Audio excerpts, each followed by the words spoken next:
할렐루야. 우리 하나님의 은혜와 평강이 예배드리시는 저와 여러분에게 충만하게 임하기를 예수님의 이름으로 축복합니다. 네. 우리가 은혜를 계속해서 하나님께서 비춰주시고 계세요. 지금 저번 주, 저저번 주 계속해서 말씀을 어디를 해야 할까요? 우리가 아브라함을 계속 살펴보고 있었잖아요. 그래서 아브라함을 펼쳐보고 아닌 것 같아요. 그래서 다른 것도 펼쳐보고 하는데 자꾸만 하나님께서 은혜를 주제로 요한복음 말씀을 펴봐도 은혜, 또 다른 곳을 펼쳐봐도 은혜, 오늘도 누가복음을 펼쳐봐도 은혜. 오늘 말씀이 어떤 말씀이죠? 아기가 자라며 강하여지고 지혜가 충만하여 하나님의 은혜가 그에게 있더라.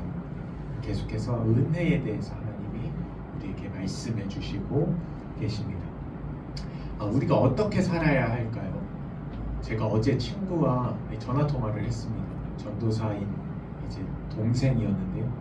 그 친구와 이제 1시간 넘게 통화를 하다가 오랜만에 전화해서 통화를 하다가 그 친구도 이제 사역자고 저도 사역자이기 때문에 사역 얘기를 하다가 요즘에 청소년들이 마약에 그렇게 뉴스로는 많이 봤잖아요. 마약에 그렇게 빠지고 또 쉽게 접할 수 있다고, 그게 진짜 심각한 문제라고 이제 그런 얘기를 이제 그 친구와 이제 나누게 되었어요. 저는 사실 이 마약의 문제는 그냥 TV로만 뉴스로만 접했는데 그 친구, 사역자인 그 친구한테 이게 진짜 큰 문제더라, 그렇게 구하기가 쉽대더라, 손대기가 너무 쉽다더라, 이런 말을 들으면서 이게 정말 큰 이제 문제구나, 사회 문제가 되겠구나, 이런 생각이 들었습니다. 그래서 우리는 어떻게 살아야 하는가, 왜 마약에 빠지고 왜 우리가 인생을 살아가면서 방향성을 모르고 살아가는가, 그것은 우리가 어떻게 살아야 하는지를 모르기 때문이에요. 무엇을 위해 살아야 하고 어떻게 살아야 하는지를 모르기 때문이에요. 그래서 오늘 이 말씀을 통해서 내 인생, 저와 여러분에게 주어진 이 인생을 하나님은 어떻게 살기를 원하고 계신가, 이 말씀을 통해서 살펴보는 시간을 가지려고 합니다. 오늘 누가복음 2장 40절 봤는데요. 22절부터 한번 제가 짚어드리는 곳을 한번 같이 읽어주시면 감사하겠습니다. 22절부터 한번 읽어보겠습니다. 누가복음 2장 22절. 다 찾으셨죠? 시작. 모세의 법대로 정결 예식의 날이 참에 아기를 데리고 예루살렘에 올라가니. 23절도요. 이는 주의 율법에 쓴 바. 여기까지 읽겠습니다. 24절도 읽어주세요. 시작. 또 주의 율법에 말씀하신 대로. 자, 여기까지고요. 27절에도 한번 볼까요? 시작. 성령의 감동으로 성전에 들어가매 마침 부모가 율법의 관례대로 행하고자 하여. 여기까지 읽겠습니다. 우리가 어떻게 살아야 하는가? 첫 번째는 하나님의 말씀대로 살아야 합니다. 하나님의 말씀대로. 저가 하는 말 한번 따라해 주시겠어요? 하나님의 말씀대로. 하나님의 말씀대로 살아야 한다. 네, 그렇습니다. 이 하나님의 말씀대로 살 때 우리가 어떻게 살아야 하는가, 우리 인간이 어떻게 살아야 하는가를 생각해 봤을 때 하나님이 지으신 대로 우리 인간이 지음받은 목적이 있잖아요. 그 목적이 이 설명서에 나와 있어요. 하나님의 말씀이라는 성경책이라는 하나님의 이 사용 설명서, 인간의 사용 설명서를 하나님이 우리 인간을 만들면서 동봉해 주셨어요. 마치 청소기를 한 대 사면 청소기 속에 뭐가 담겨 있냐면 매뉴얼이 담겨 있어요. 이 청소기를 어떻게 사용하십시오. 이 청소기는 이렇게 청소할 때 사용하셔야 되고, 물에 넣으면 안 되고, 하지 말아야 될 것과 해야 될 것, 또 오류가 떴을 때, 기계가 버벅거리고 오류가 떴을 때는 이렇게 조치해 보십시오. 매뉴얼이 있단 말이에요. 그래서 우리가 인생을 살다가 자꾸 잘못 가고 있을 때는 말씀의 어떤 매뉴얼에 따라서 지도를 받게 될 때, 내가 지금 오류가 뜨고 있구나, 내가 하나님이 지은 대로 살지 않고 있어서 자꾸만 하나님 외에 중독이고 마약이고 막 잘못된 대로 가고 있구나. 이걸 빨리 캐치할 수 있어야 하는데 그것이 바로 말씀대로 사는 것이죠. 말씀대로.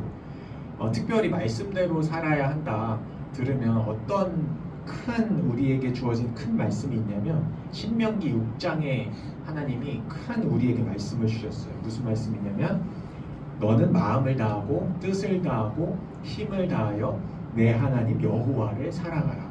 그러니까 하나님을 사랑하라라는 우리에게 큰 어떤 기준이 되는 말씀을 주셨어요. 여러분에게 한번 질문해 보겠습니다. 이 하나님을 사랑하는 마음이 어떻게 표현이 될까요? 우리가 하나님이 사랑하라고 지금 신명기 말씀에서 저와 여러분에게 말씀했잖아요. 내가 마음을 다하고 뜻을 다하고 힘을 다해서 하나님 여호와를 사랑하라 말씀했는데 그럼 이것이 어떻게 우리의 삶에 표현될 수 있을까요? 사랑해야 되잖아요. 하나님을 어떻게 사랑할까요? 어떻게 보여줄 수 있을까요? 그것은 바로 이 하나님을 사랑하는 표현 방법은 예배인 것이죠. 예배. 여러분이 지금 예배의 모습을 한번 생각해 보세요. 지금 예배 드리고 있잖아요. 여러분 스스로의 마음을 한번 살펴보세요. 지금 예배하고 있는 게 즐겁나요? 막 예배가 사랑스럽고 막 기다려지고 사모하고 막 기쁜가요? 아니면 반대로 예배하는 게 지루하고 좀 재미없고 말씀을 듣는 것도 참 지루하고 별로 흥미가 없나요? 여러분이 스스로 한번 대답해 보세요. 속으로. 만약에 여러분이 예배를 사랑하고 사모하고 기다려지고 주일 2시가 왜 이렇게 안 오지? 라고 생각을 하고 있다면 여러분은 하나님을 사랑하고 계신 거예요. 예배를 사랑하고 있다는 것은 곧 하나님을 사랑하는 것이, 예배를 기다린다는 건 곧 하나님을 기다린다는 뜻이에요. 반대로 여러분 예배 드릴 때 아이고 지루해, 아이고 설교 20분이 왜 이렇게 긴가, 아이고 또 주일이 왔네, 예배는 진짜 흥미가 없다 라고 여러분이 느끼고 계신다면 하나님과의 관계가 멀어져 있는 거예요. 하나님은 멀리, 하나님을 사랑하는 마음이 없는 거죠. 우리가 2-3주 전에 말씀을 하나 살펴봤었어요. 기억이 나시는지 모르겠는데 하나님과 거리가 멀어지는 이유가 있다고 했는데 무엇인지 기억이 나시나요? 하나님과 거리가 멀어지는 이유가 있어요. 예배가 재미없는 이유가 있어요. 여러분 예배가 재미없으시죠? 재미없으실 텐데 재미없는 이유가 있다니까요. 그냥 재미없는 게 아니라 왜 재미가 없냐면 하나님은 야고보서 4장 6절에 교만한 자는 물리치시고 겸손한 자는 가까이 하신다. 겸손한 자에게는 은혜를 주신다 말씀하셨어요. 그러니까 우리가, 저와 여러분이 예배가 재미없고 안 기다려지고 하나님을 사랑하지 않는 이유는 무엇이냐면 죄가 있기 때문이에요. 교만한 자를 하나님이 멀리 하시기 때문이에요.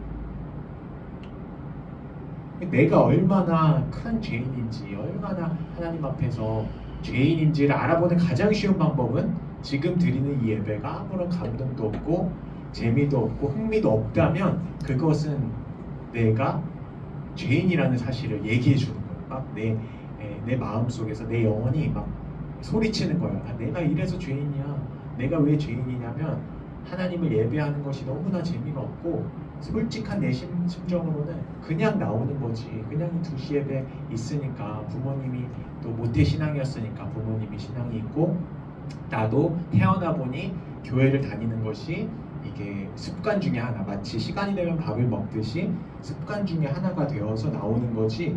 솔직한 내 심정으로는 나는 별로 교회 나오고 싶지 않고 즐겁지도 않아 라고 지금 외치는 여러분의 마음속에 있는 그 심령의 메시지, 그게 바로 내가 죄인임을 계속해서 증거하는 거예요. 하나님이 싫고 예배 드리는 게 귀찮고 빨리 끝났으면 좋겠고 이런 것들 말이에요. 여러분의 심령은 어떠신가요? 하나님은 교만한 자를 물리치십니다. 그리고 겸손한 자를 가까이 하시고 은혜를 주시는데요. 이 은혜와 겸손이 얼마나 중요한지 이 초대 교부 중에 이 성 어거스틴이라는 사람이 이런 질문을 받았어요. 성 어거스틴이라는 유명한 사람이 있었는데 그 제자 중에 한 사람이 이 어거스틴한테 질문을 했어요. 스승님, 하나님 앞에서 가장 큰 덕이 무엇입니까? 이렇게 물어봤어요. 덕이 여러 가지가 있잖아요. 뭐 사랑과 희락과 화평과 오래 참, 자비, 양선, 충성, 온유, 절제, 구제, 봉사, 또 여러 가지 교회의 이 덕이 있잖아요. 가장 큰 것이 무엇입니까? 라고 물어봤어요. 그랬더니 어거스틴은 이렇게 대답했어요. 첫 번째는 겸손이다. 이 겸손의 덕목을 말했어요. 이 제자가 이제 또 궁금한 거예요. 그러면 겸손이 첫 번째인 걸 알았습니다. 그럼 두 번째로 중요한 덕목은 무엇인가요? 이렇게 물어봤어요. 성 어거스틴이 또 이렇게 대답했습니다. 두 번째도 겸손이다. 이 제자가 다시 물어봅니다. 그러면 세 번째 덕목은 무엇입니까? 어거스틴이 또 대답해요. 세 번째도 겸손이다. 그러니까 이 어거스틴이 강조한 것은 무엇이냐면 겸손이 얼마나 하나님 앞에서 중요한 덕목인지를 이렇게 세 번의 강조를 통해서 이야기한 거예요. 우리가 이 이야기를 통해서 겸손이 얼마나 중요한 것인지 감을 잡아야 돼요. 왜냐하면 하나님은 이 겸손한 자들에게만 하나님의 은혜를 주시기 때문입니다. 은혜를 받기 원하세요? 여러분, 우리가 2주 동안 3주 동안 은혜에 대해서 계속 살펴봤잖아요. 은혜를 받으면 아브라함 같고 다윗 같이 잊혀지는 존재, 아무것도 아닌 존재가 하나님의 영광스러운 자녀로 변하기 시작한다. 은혜를 받기 시작하면, 하나님의 은혜를 받기 시작하면 무명인 자에서 유명한 자로, 저와 여러분 아무 소망 없고 별로 별 볼 일 없는 저와 여러분 같은 인생이 아브라함 같고 다윗 같고 하나님의 영광스러운 자녀로 거듭난다. 이 은혜만 있으면, 이렇게 우리가 은혜에 대해서 들었잖아요. 근데 이 은혜를 받으려면 어떻게 해야 된다고요? 하나님은 겸손한 자에게 은혜를 주신다는 거예요. 겸손. 그래서 이 겸손이 굉장히 중요한 덕목인 것이죠.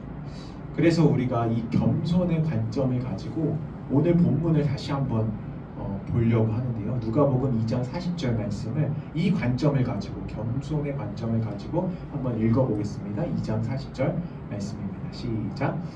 아기가 자라며 강하여지고 지혜가 충만하며 하나님의 은혜가 그의 위에 있더라. 아멘. 지금 아기 예수님의 어린 시절을 평가하는 장면이거든요. 아기가 자랐어요. 자라고 있고 또 강하여지고 지혜가 충만해졌어요. 이 예수님이. 그리고 이렇게 자라고 강하고 지혜가 충만해질 수 있었던 한 가지 이유를 뒤에 서술해요.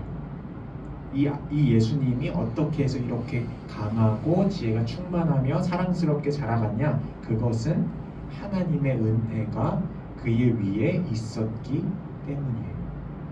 은혜가 얼마나 중요한지 아시겠죠? 그렇다면 우리가 지금 살펴본 교만과 겸손의 관점으로 봤을 때 지금 이 예수님이 교만해서 은혜를 받으신 건가요? 아니면 겸손해서 은혜를 받으신 건가요? 겸손해서 받으신 것이죠. 예수님이 겸손했기 때문에 야고보서 말씀처럼 겸손한 자에게 은혜를 주시는 하나님께서 예수님을 보셨을 때 겸손하셨다는 거예요. 마태복음 말씀에 보면 예수님이 자신을 이렇게 말씀해요. 나는 마음이 온유하고 겸손하니 나의 멍에를 메고 내게 배우라. 그리하면 너희 마음이 쉼을 얻으리니. 예수님은 스스로 말씀하시기를 마음이 온유하고 겸손하다. 가장 겸손하신 분이 이 예수님이에요. 그래서 우리가 지금 어떻게 인생을 살아야 하는가 이 주제로 말씀을 살펴보고 있었잖아요. 첫 번째는 하나님의 말씀을 기준으로 살아야 한다. 그리고 두 번째는 이 지금까지 살펴본 이 온유하고 겸손하신 예수님과 동행하는 인생을 살아야 한다는 거예요. 첫 번째는 하나님의 말씀대로 살아야 한다. 두 번째는 온유하고 겸손하신 예수님과 동행하는 인생을 살아야 한다. 우리가 이 예수님과 동행해야 하는데 동행하지 못하는 이유가 한 가지 있습니다. 그것은 무엇일까요? 두 가지 이유가 있어요. 우리가 예수님과 동행하며 살아야 겸손해질 수 있고 겸손하면 하나님의 은혜를 받게 되고 축복을 받게 되는데 저와 여러분이 예수님과 동행하지 못하는 이유 두 가지를 꼽자면 첫 번째는 예수님께 마음을 열지 않으면 예수님과 동행하지 못해요. 예수님은 강도가 아니거든요. 예수님은 인격적인 분이거든요. 예수님이 찾아와서 저와 여러분이 찾아와서 오늘도 문을 두드려요.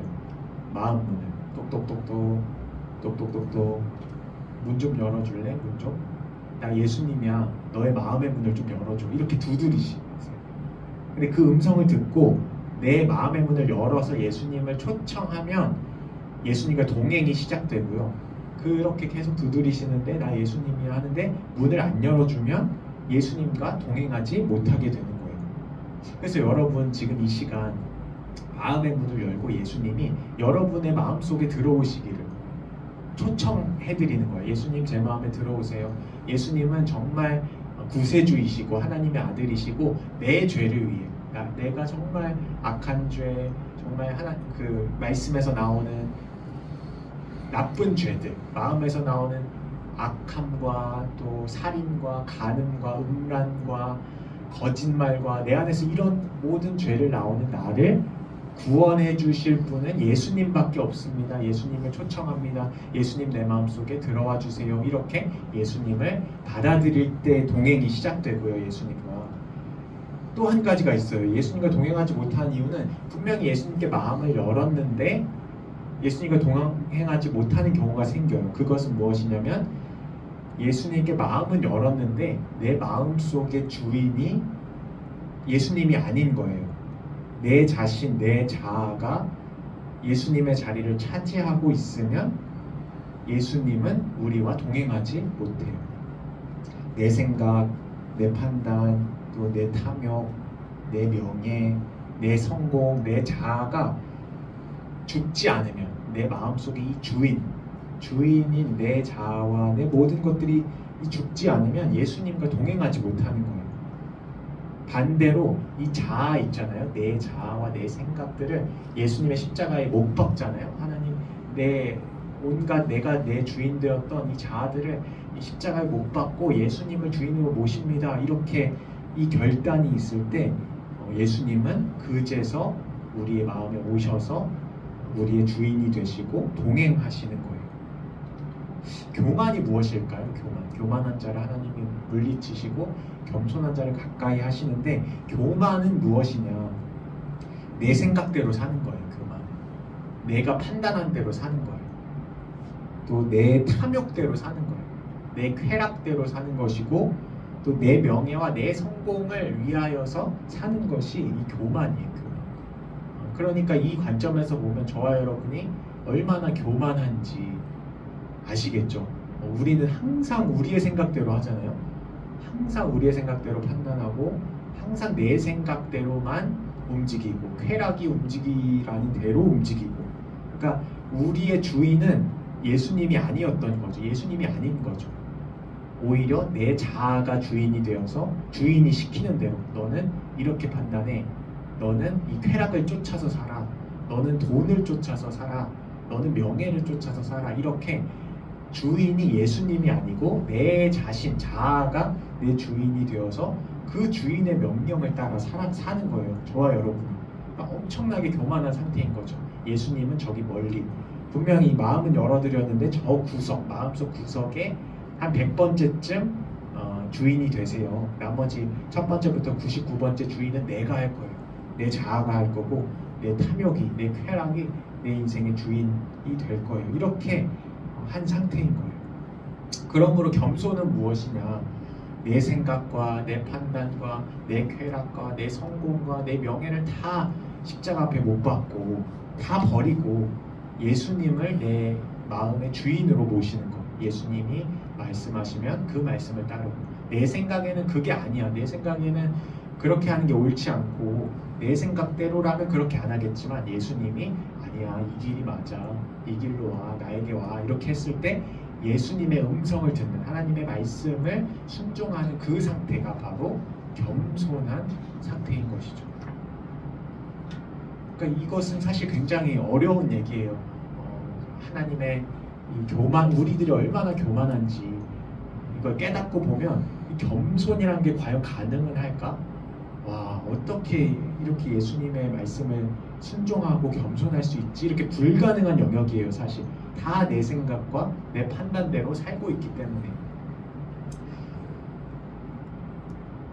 그렇기 때문에 우리가 우리의 이 교만한 자아들, 내 자아를 예수님의 십자가에 못 박고 그 자리, 비어진 자리에 예수님을 내 마음속에 주인으로 모시게 될 때, 그때부터 예수님은 우리에게 은혜를 주시고 동행하기 시작하시고 우리의 인생이 하나님의 은혜가 충만한 인생, 예수님이 온유하고 겸손하시기 때문에 우리와 함께 동행하기 시작하면 자연스럽게 나와 동행하시는 예수님의 힘으로 인해서 내가 겸손해질 수 있는 거예요. 내 스스로는 겸손해질 수 없고 아무리 노력하고 아무리 돌을 닦아도 내가 겸손해지지 못하거든요. 우리 인생 자체가, 우리 존재 자체가 교만하고 교만한 인생이기 때문에.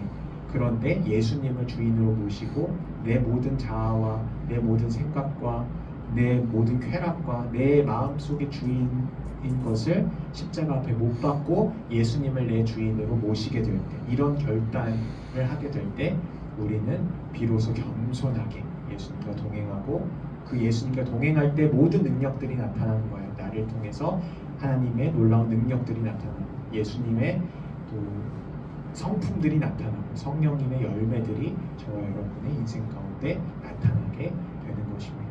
그래서 이러한 은혜와 결단이 있는 내 자아를 십자가에 못 박고 오직 예수님만 내 주인이 되어 주십시오. 이런 결단과 은혜가 있기를 예수님의 이름으로 축복합니다.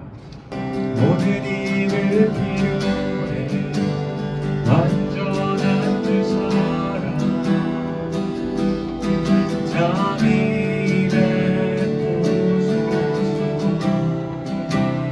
모든 힘을 필요해 구세주의 온유함 열방의 소망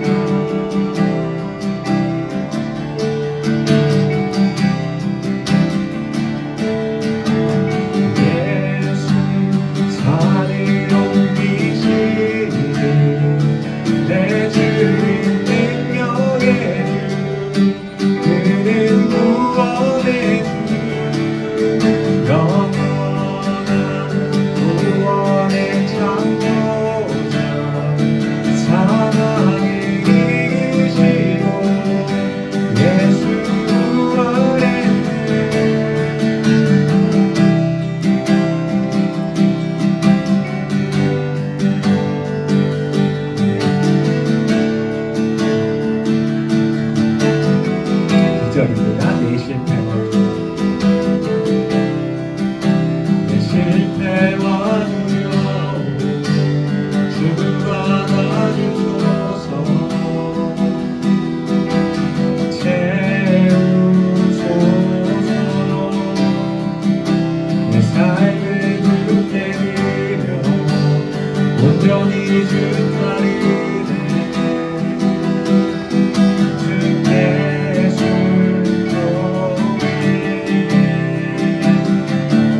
비추소서 주님의 빛을 찬양해 다시 사신 왕의 영광을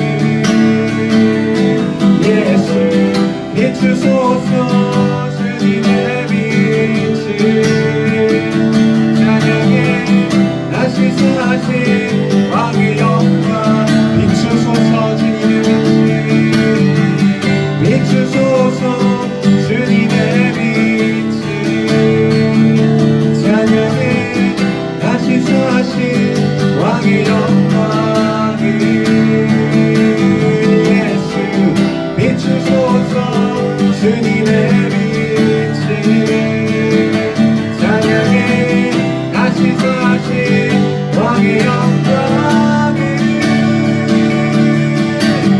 예수 산에 옮기신 내 주는 능력의 주 그는 구원의 주 영원한 구원의 창조자 사랑의 이시고 예수 구하였네 주 예수 산에 옮기신 내 주는 능력의 주 그는 구원의 주 영원한 구원의 창조자 사랑을 이시고 예수 구하는 이 시간에는 말씀 생각하며 주님 나의 주인이 되어주십시오. 주님께서 온전히 나를 다스려 주시고 주님의 말씀